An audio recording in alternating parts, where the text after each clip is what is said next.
Good morning all of you. आप सभी का वीआरबी एजुकेशन के ऑनलाइन प्लेटफॉर्म पर हार्दिक स्वागत है। पिछली क्लास में हमने तत्व, यौगिक और मिश्रण के बारे में पढ़ा था। आज हम पढ़ेंगे मिश्रण को अलग करने की विधियाँ। तो हमने तत्व को भी पढ़ लिया था और यौगिक को भी, और मिश्रण के दो प्रकार पढ़े थे। एक होता है सममांगी मिश्रण और एक होता है विषमांगी मिश्रण। और हम आगे बढ़ते हुए अब मिश्रण को अलग करने की विधियाँ पढ़ेंगे।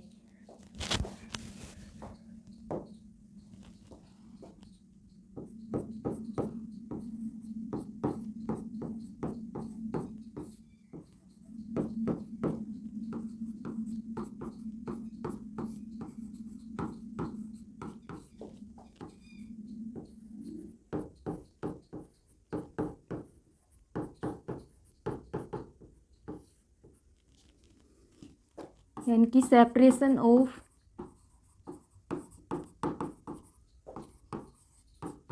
Component of A mixer.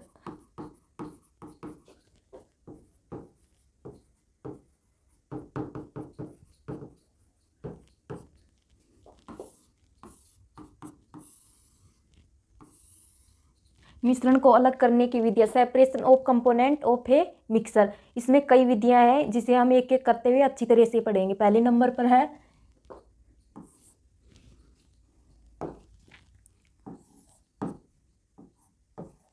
क्रिस्टलीकरण।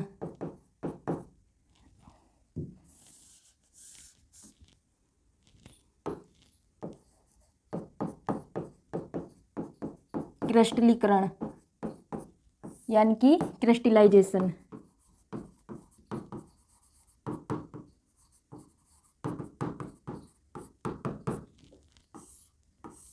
सबसे पहले हम यह समझ लेते हैं कि इस विधि में क्या होता है। इस विधि में सबसे पहले ठोस विलय को अलग किया जाता है। इसमें मिश्रण को गर्म करके और जो ठोस विलय होता है वो क्रिस्टल बना लेता है, जिसको हम अलग कर लेते हैं। उदाहरण के लिए समुद्री जल से नमक बनाना।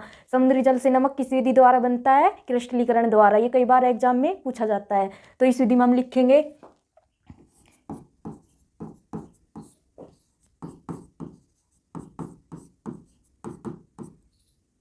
इस विधि में मिश्रण में से किसको अलग किया जाता है? ठोस विलय को अलग किया जाता है।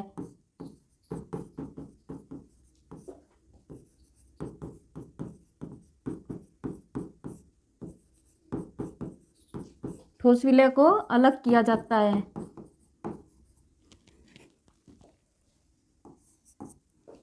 जो मिश्रण होता है उसको गर्म करने पर, मिश्रण को गर्म करने पर क्या बनाता है? ठोस क्रिस्टल बनाता है।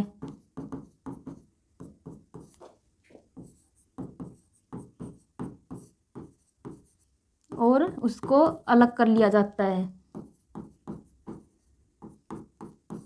और उसको अलग कर लिया जाता है।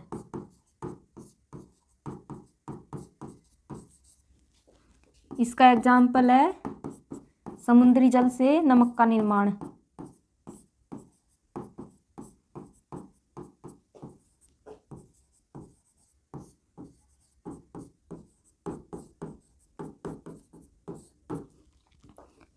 क्रिस्टलीकरण इस विधि में क्या होता है? जो ठोस होता है उसको अलग किया जाता है किसी भी मिश्रण में से। जैसे समुद्री जल से नमक का निर्माण, इसको गर्म किया जाता है मिश्रण को।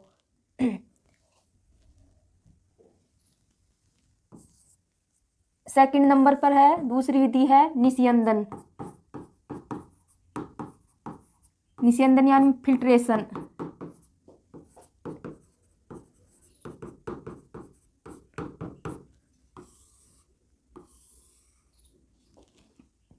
फिल्ट्रेशन का मतलब है छानना। इस विधि में क्या होता है? किसी भी तरल मिश्रण में से जो अघुलनशील ठोस पदार्थ होते हैं उनको अलग किया जाता है। छानकर इस विधि में अलग करते हैं। जैसे रक्त का शुद्धिकरण भी इस विधि द्वारा होता है, और बरसात के जल का भूमिगत जल में बदलना भी इस विधि द्वारा होता है। इसमें लिखेंगे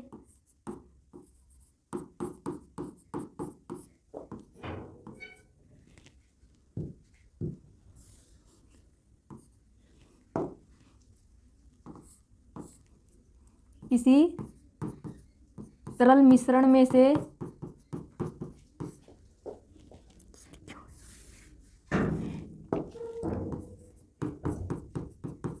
किसी तरल मिश्रण में से अघुलनशील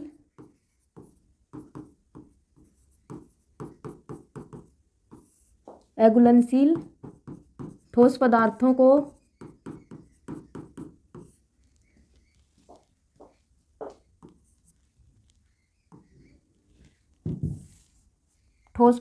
को अलग किया जाता है।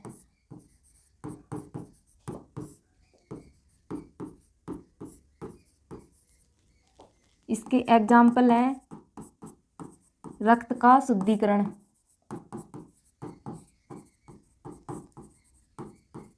हमारे शरीर में रक्त का शुद्धिकरण कौन सा अंग करता है? किडनी द्वारा, यानी कि फिल्ट्रेशन विधि द्वारा किया जाता है।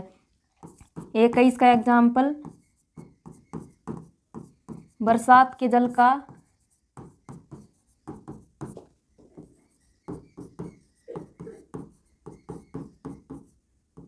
भूमिगत जल में बदलना।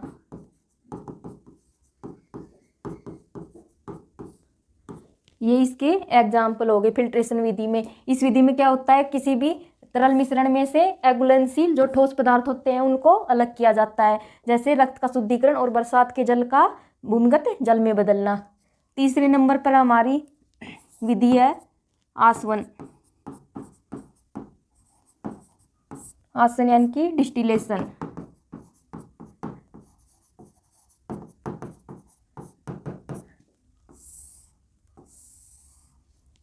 इस विधि में क्या होता है, इस विधि में ऐसे पदार्थ लेते हैं जिसमें उनका क्वथनांक यानी कि उनका बॉइलिंग पॉइंट अलग अलग होता है और उनका घनत्व भी अलग अलग होता है, और उनको गर्म किया जाता है और फिर उनको अलग कर लिया जाता है। तो इस विधि में क्या होता है,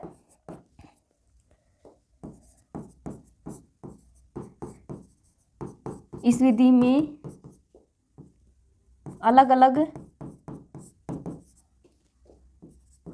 क्वथनांक यानी कि बॉइलिंग पॉइंट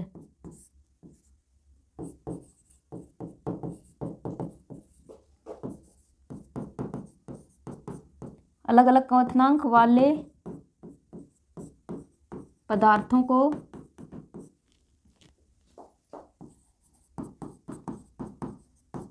गर्म किया जाता है,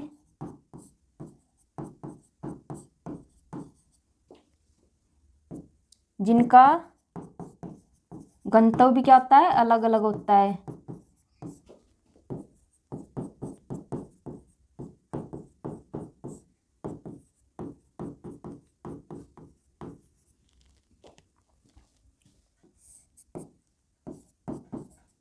गर्म करने पर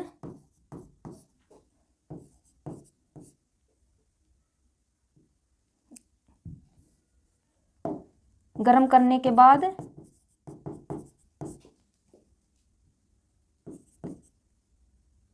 अलग अलग घनत्व वाले पदार्थों को अलग कर लिया जाता है। अलग अलग घनत्व वाले पदार्थों को क्या कर लिया जाता है,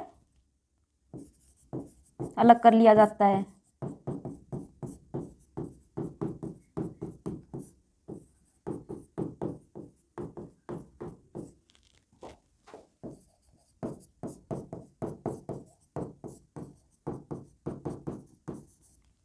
इसके एग्जाम्पल है जैसे साबुन का निर्माण,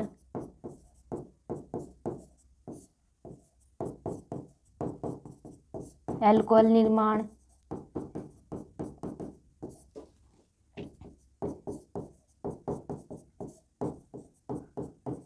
आदि। आसवन यानी कि डिस्टिलेशन, इस विधि में क्या होता है, ऐसे पदार्थ लेते हैं जिनका घनत्व भी अलग अलग होता है और उनका क्वथनांक यानी कि उनका बॉइलिंग पॉइंट भी अलग अलग होता है, और उनको गर्म किया जाता है और अलग अलग घनत्व वाले पदार्थों को अलग कर लिया जाता है। इस विधि द्वारा साबुन का निर्माण करते हैं और अल्कोहल का निर्माण करते हैं। इसे नोट डाउन कर लीजिए।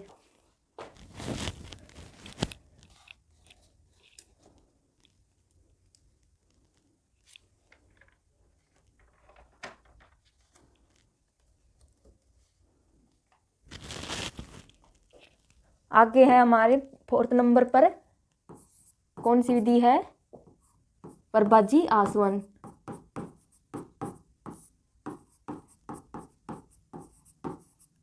यानी कि फ्रैक्शनल डिस्टिलेशन।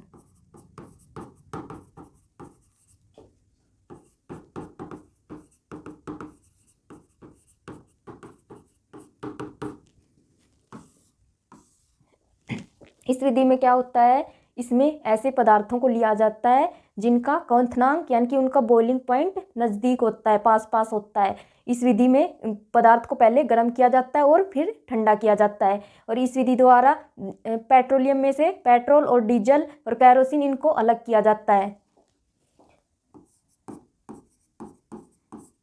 इस विधि में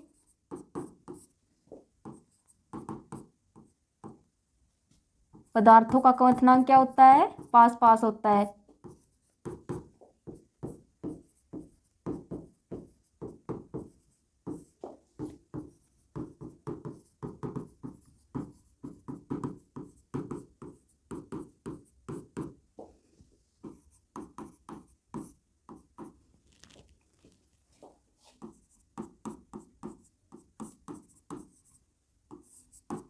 इस विधि में मिश्रण को पहले गर्म किया जाता है और फिर ठंडा।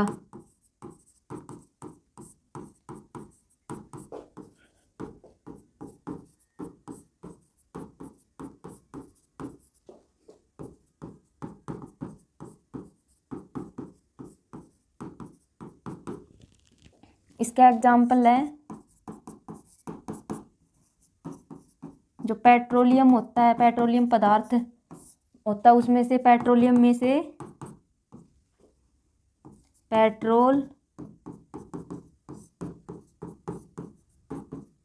पेट्रोल डीजल आदि को अलग किया जाता है।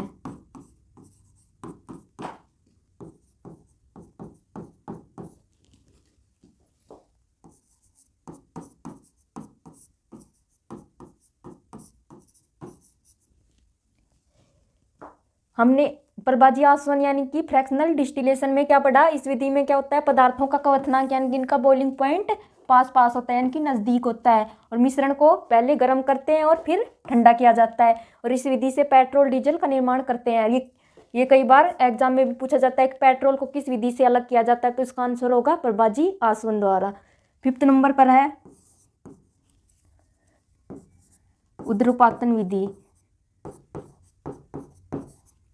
उद्रपातन यानी कि सब्लिमेशन। उद्रपातन के बारे में हमने पदार्थ की अवस्था में अच्छी तरह से पढ़ा था। इसमें क्या होता है, जो ठोस पदार्थ होता है वो सीधा गैस अवस्था में बदल जाता है। इसका उदाहरण हमने दिया था कपूर का, नौसादर यानी कि आयोडीन का, नेपथलीन का, बेंजोइक अम्ल का। इस विधि में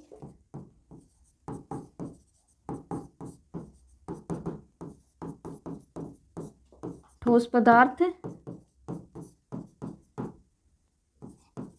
सीधे गैसीय अवस्था में बदल जाता है।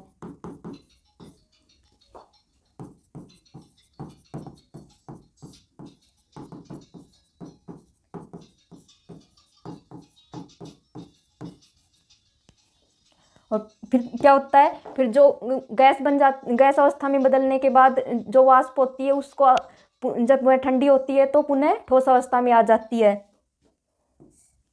जो प्राप्त वाष्प होती है उसको ठंडा करने पर वह ठोस अवस्था में बदल जाती है। प्राप्त वाष्प को ठंडा करने पर पुनः ठोस अवस्था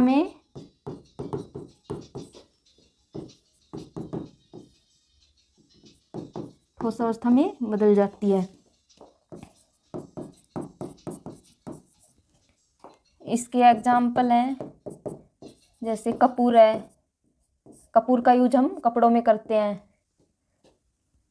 नेपथलीन है,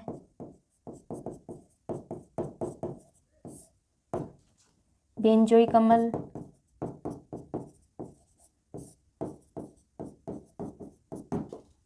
ठोस CO2 यानी कि शुष्क बर्फ।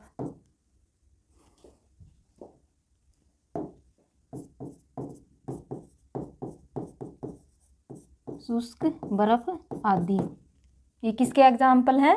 ऊध्र्वपातन के।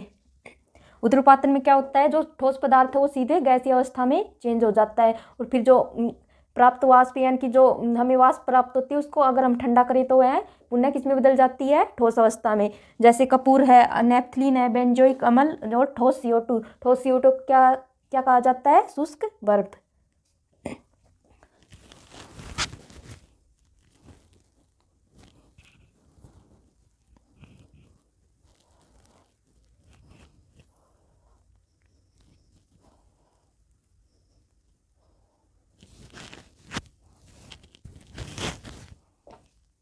आगे बढ़ते हैं हम।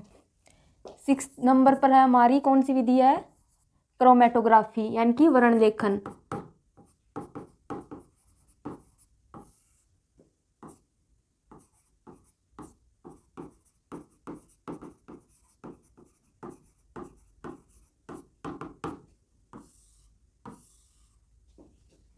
इस विधि की खोज मिखाइल स्वेट ने की थी। इस विधि में क्या होता है? अलग अलग रंग की स्याही को छाटा जाता है। इस यानी कि इस विधि का प्रयोग अलग अलग रंग की स्याही को छाटने के लिए किया जाता है, जिसमें हम किसका यूज करते हैं? सिलिका जेल का यूज करते हैं। उदाहरण के लिए प्राकृतिक रंगों तथा डाई को अलग करते हैं। तो इसमें हम लिखेंगे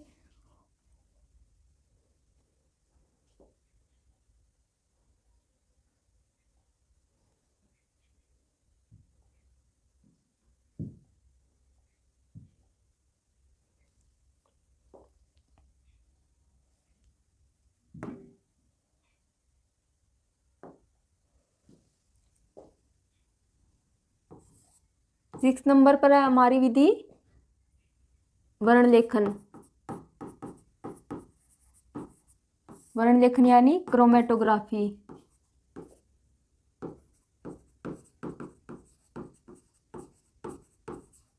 क्रोमेटोग्राफी इस विधि की खोज मिखाइल स्वेट ने की थी। इस विधि में क्या होता है? जो प्राकृतिक रंग होते हैं उनको अलग किया जाता है। इस विधि में प्राकृतिक रंगों को अलग करने के लिए किसका यूज करते हैं? इसके लिए हम सिलिका जेल का यूज करते हैं। और इसके एग्जाम्पल है प्राकृतिक रंगों और डाई को अलग करना। इस विधि की खोज किसने की थी? मिखाइल स्वेट ने।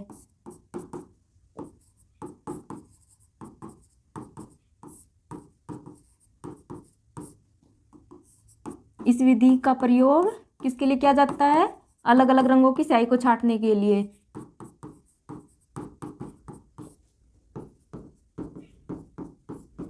अलग अलग रंग की स्याही को छाटने के लिए किया जाता है।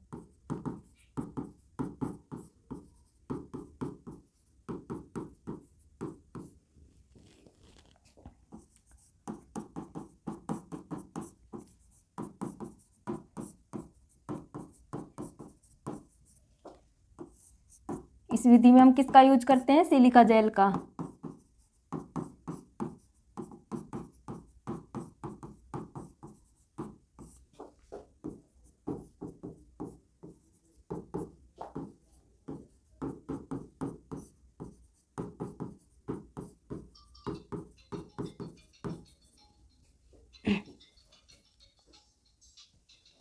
इसके एग्जाम्पल हैं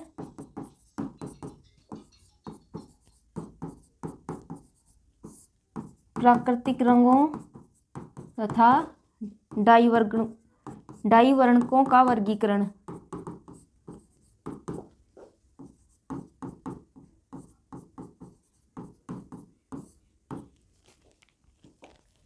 वर्ण लेखन जिसे क्या बोलते हैं? क्रोमेटोग्राफी। इस विधि में क्या होता है? अलग अलग रंग की स्याही को छाटा जाता है, अलग अलग रंग की होती है। और इस किसका यूज करते हैं इस विधि में? सिलिका जेल का। इसके एग्जाम्पल है प्राकृतिक रंग और डाई वर्णकों का अलग अलग करना। अगली विधि है हमारी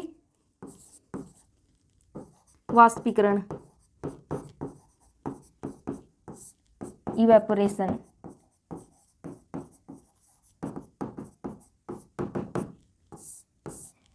इस विधि का प्रयोग तब किया जाता है जब कोई भी तरल पदार्थ होता है या द्रव, उसमें अगर ठोस पदार्थ घुलनशील हो तो उनको अलग किया जाता है। इस विधि में जो द्रव होता है उसको गर्म कर दिया जाता है, जिससे वो द्रव का वाष्पीकरण हो जाता है, यानी कि वो वाष्प बनकर ऊपर चला जाता है और जो ठोस पदार्थ होते हैं वो नीचे बच जाते हैं। उदाहरण के लिए जैसे जल में छोटे छोटे कंकड़ियाँ कंकड़ या पत्थर है तो उसको हम गर्म करते हैं और फिर वाष्पीकरण हो जाने के बाद वो नीचे बच जाते हैं। इस विधि में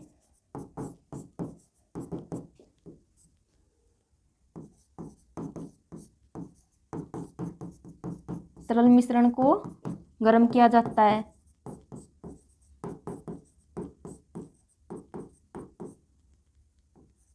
गर्म किया जाता है तो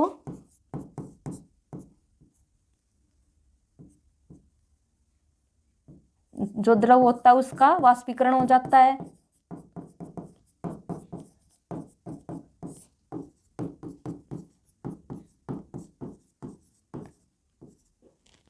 और क्या बच जाता है, और ठोस पदार्थ नीचे बच जाता है।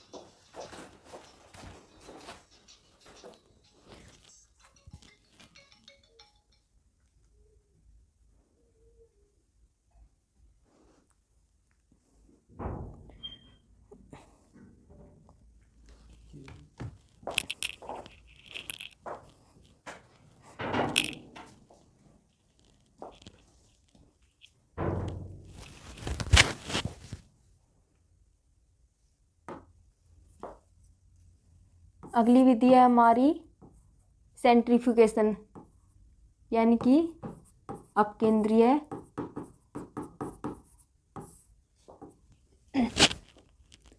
अपकेंद्रण, यानी कि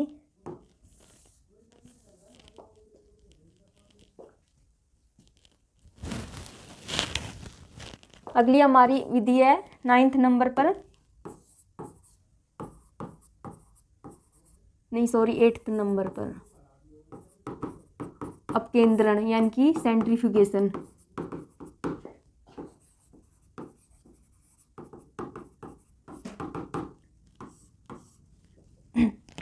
इस विधि में क्या होता है, इस विधि में जो हम जैसे दही से मक्खन निकालते हैं तो किस विधि द्वारा निकाला जाता है, अपकेंद्रण विधि द्वारा। इस विधि में जो पदार्थ होता है उस जो ज़्यादा घनता होता है वो पात्र की परिधि पर इकट्ठा हो जाता है, यानी कि केंद्र से दूर चला जाता है।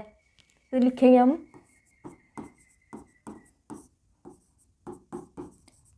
इस विधि में तरल मिश्रण को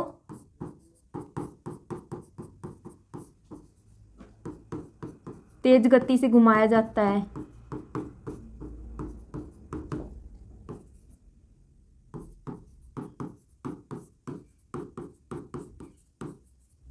तेज गति से घुमाया जाता है तो ज़्यादा घनत्व वाला पदार्थ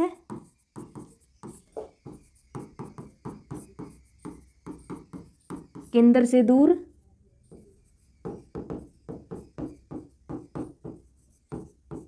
जो पात्र या बर्तन होता है उसकी परिधि पर इकट्ठा हो जाता है।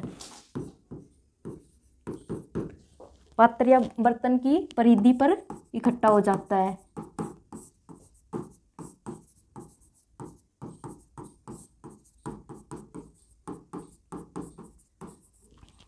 इसका एग्जाम्पल है दही से मक्खन निकालना।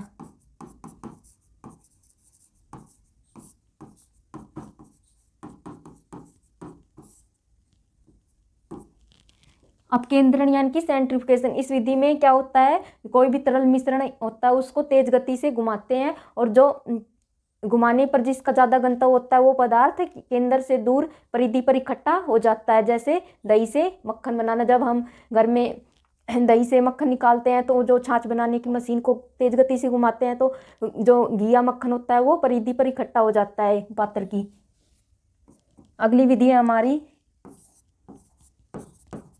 अवसादन एवं निस्तारण।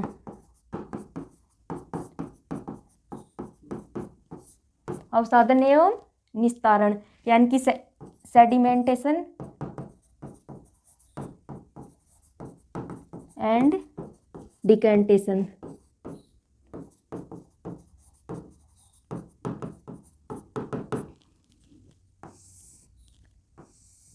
इस विधि में क्या होता है, कोई भी तरल मिश्रण होता है उसको हम थोड़ी देर के लिए स्थिर छोड़ दिया जाए, बिना उसे हिलाए डुलाए छोड़ दिया जाता है, तो जो अघुलनशील पदार्थ हैं वो नीचे तली में बैठ जाते हैं, और नीचे तली में बैठने के बाद हम उसको उलेट लेते हैं और अलग कर लेते हैं। इस विधि में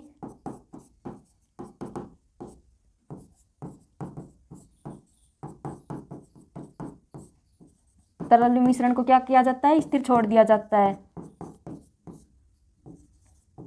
स्थिर छोड़ दिया जाता है।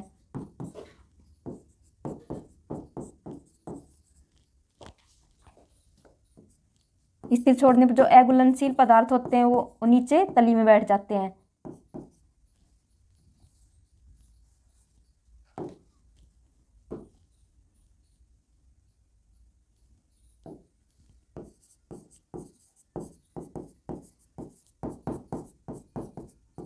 अघुलनशील पदार्थ बर्तन की तली में बैठ जाते हैं।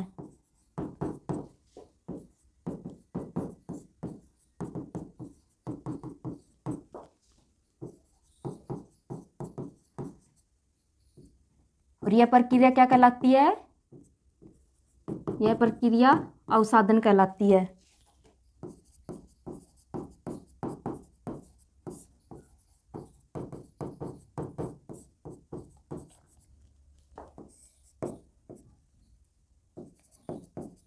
इस प्रक्रिया में जो द्रव होता है उसको अलग कर लेते हैं, तो वह क्या कहलाता है, निस्तारण।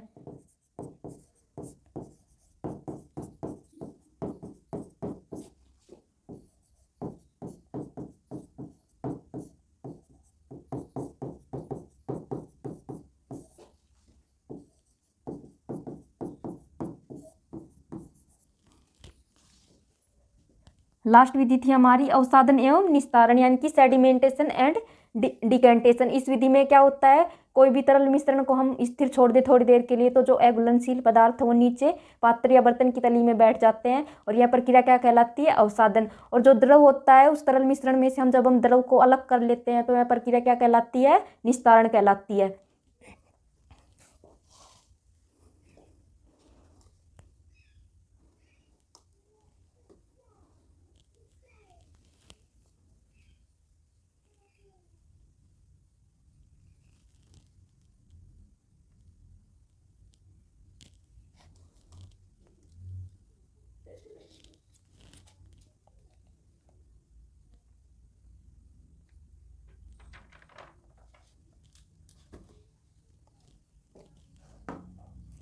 अब हम पढ़ेंगे विलयन के बारे में।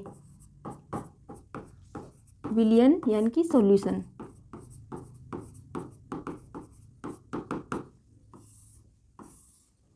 विलयन या सॉल्यूशन क्या होता है, दो या दो से अधिक पदार्थों का जो सममांगी मिश्रण होता है वो क्या कहलाता है, विलयन कहलाता है। यानी कि विलयन सममांगी मिश्रण का एक प्रकार है। सममांगी मिश्रण में हमने क्या पढ़ा था, जिसके पदार्थों का संगठन क्या हो, एक समान हो, जिसे हम अलग अलग नहीं पहचान सकते, जैसे नमक और पानी। अगर पानी में नमक मिला दे तो हम इनको अलग नहीं कर सकते।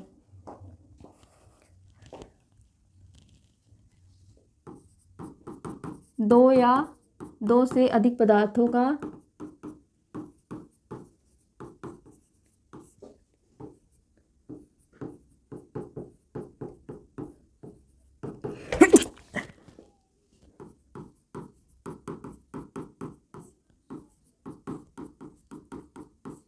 सममांगी मिश्रण क्या कहलाता है, विलयन कहलाता है।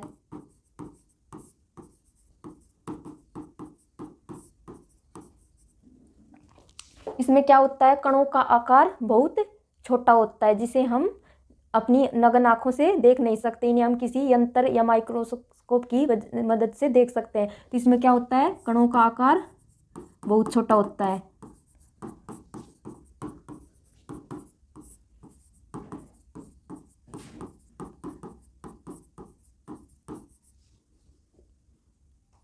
लगभग 1 नैनोमीटर से भी छोटा होता है।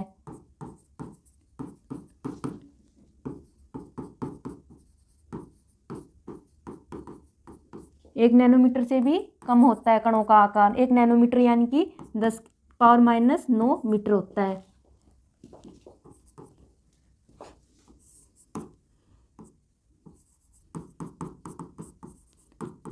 कणों को नग्न आंखों से नहीं देखा जा सकता।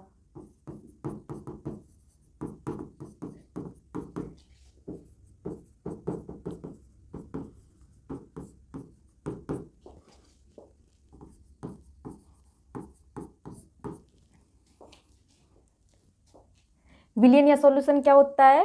2 या 2 से अधिक पदार्थों का जो सममांगी मिश्रण होता है वो क्या कहलाता है? विलयन कहलाता है। और कणों का आकार 1 नैनोमीटर से भी कम होता है और कणों को नग्न आंखों से नहीं देखा जा सकता है।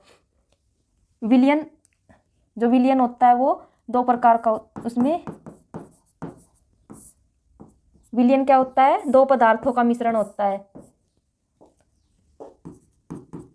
कितने पदार्थों का मिश्रण होता है? 2 पदार्थों का मिश्रण होता है।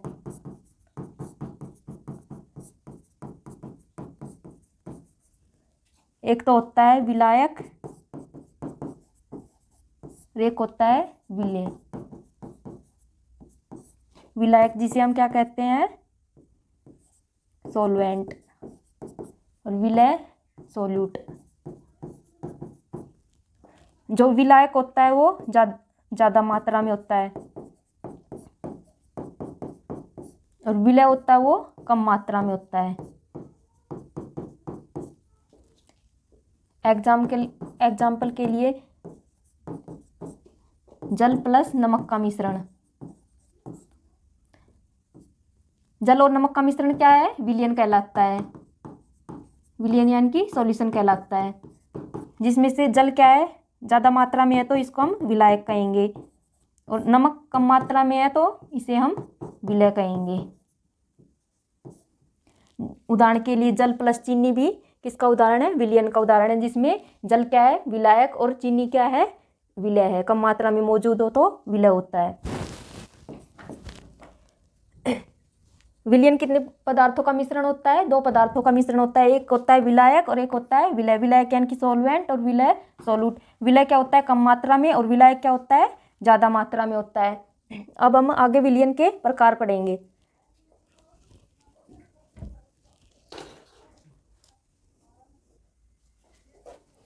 अब हम पढ़ेंगे विलयन के प्रकार।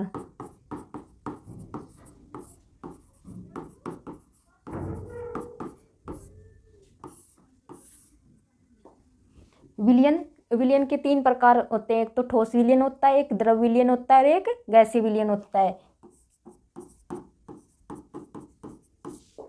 ठोस विलयन, द्रव विलयन और 3rd नंबर पर है गैसीय विलयन। ठोस विलयन यानी कि सॉलिड सॉल्यूशन, द्रव विलयन यानी लिक्विड सॉल्यूशन और गैस सॉल्यूशन। सबसे पहले हम पढ़ेंगे ठोस विलयन के बारे में।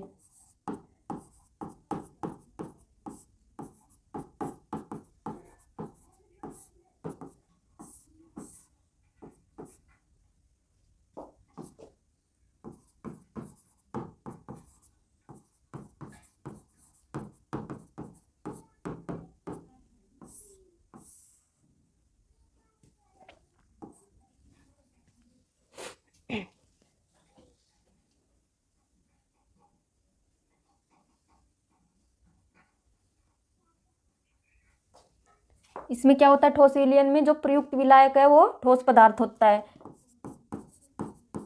इसमें प्रयुक्त विलायक ठोस होता है।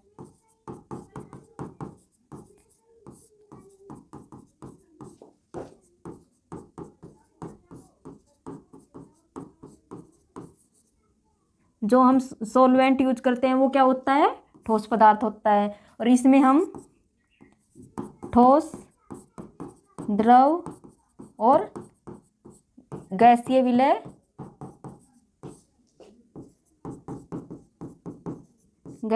घोले जा सकते हैं।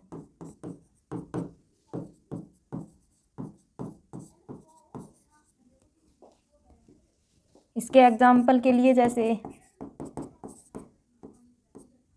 इसका एग्जाम्पल है जैसे जो तांबा क्या होता है, ठोस, इसमें हम एल्युमिनियम मिला दें और टिन मिला दें, जिसमें तांबा तो हो गया हमारा ठोस विलायक, और एल्युमिनियम और टिन भी हमारे क्या हो गए, ठोस विलय। यानी कि जो प्रयुक्त विलायक क्या था, ठोस, जैसे तांबा हमारा ठोस विलायक है और एल्युमिनियम और टिन क्या है, ठोस विलय है। एक दूसरा एग्जाम्पल है इसका, जैसे सोना प्लस पारा, जिसमें सोना हमारा क्या है, ठोस विलायक, और पारा क्या है हमारा, द्रव विलय। और तीसरा एग्जाम्पल है हमारा पैलेडियम। पैलेडियम क्या है, धातु प्लस हाइड्रोजन, हाइड्रोजन क्या है, गैस है। पैलेडियम क्या है, ठोस विलायक,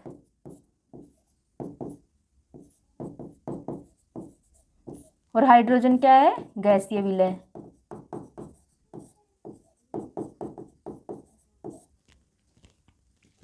ठोस विलयन, ठोस विलयन क्या होता है, जिसमें हम कौन सा विलायक यूज करते हैं, ठोस विलायक, विलायक होता है जो पदार्थ होता है वो ठोस होता है, और इसमें हम ठोस, द्रव और गैस तीनों विलय घोल सकते हैं। इसमें हम ठोस भी यूज कर सकते हैं, द्रव और गैस भी। एग्जाम्पल के लिए तांबा हमारा क्या है, ठोस, ठोस विलायक, और एल्यूमिनियम और टिन क्या है, ठोस विलय। और अगला एग्जाम्पल हमारा सोना प्लस पारा, सोना क्या है, ठोस विलायक, और पारा क्या है, द्रव विलय।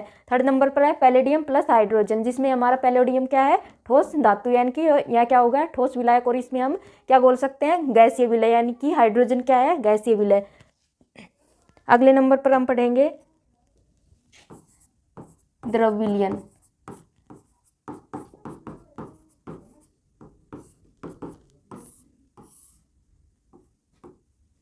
इसमें क्या होता है, जो प्रयुक्त विलायक क्या होता है, द्रव होता है, और इसमें हम ठोस की तरह द्रव और ठोस और गैसीय विलय घोल सकते हैं। इसमें क्या होता है, जो प्रयुक्त विलायक क्या होता है, द्रव होता है। प्रयुक्त विलायक क्या होता है, द्रव होता है। इसमें ठोस, द्रव और गैसीय विलय घोले जा सकते हैं।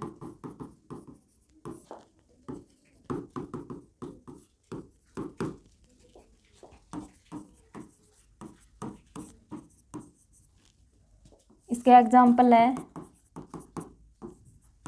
जल प्लस चीनी। जल हमारा क्या है, द्रव विलायक, और चीनी क्या है हमारी, ठोस विलय। दूसरा एग्जाम्पल है जल प्लस जल प्लस एल्कोहल। जल प्लस एल्कोहल, जिसमें जल क्या है हमारा, द्रव विलायक है, और एल्कोहल क्या है, द्रव विलय है।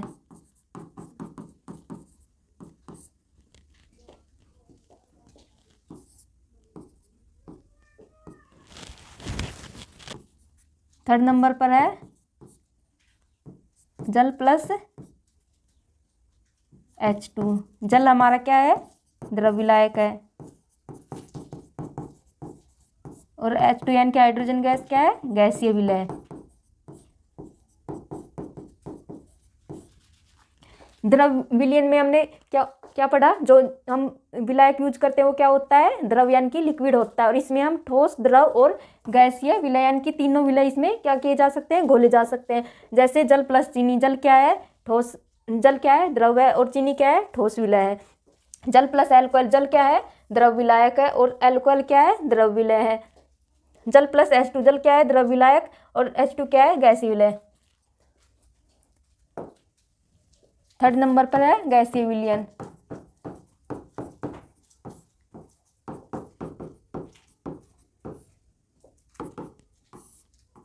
इसमें क्या होता है, जो विलायक यूज करते हैं वो क्या होते हैं, गैस होती है। तो इसमें लिखेंगे प्रयुक्त विलायक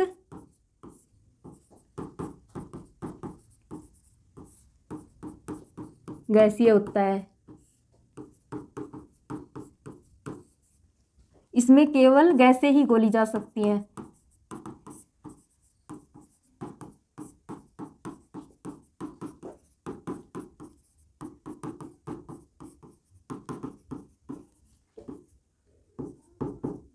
इसमें हम ठोस और द्रव विलय यूज नहीं कर सकते। एग्जाम्पल के लिए वायु। वायु क्या है हमारी गैसीय विलयन, जिसमें जो नाइट्रोजन होती है वो कितनी होती है 78 यानी कि 78% होती है, जो क्या है सबसे अधिक मात्रा में होती है। तो ये हमारी क्या हो गई गैसीय विलायक हो गई। और कम मात्रा में क्या होती है CO2 होती है और ऑक्सीजन होती है। CO2 तो होती है 0.03% और O2 होती है 21%। ये क्या है हमारी गैसीय विलय है।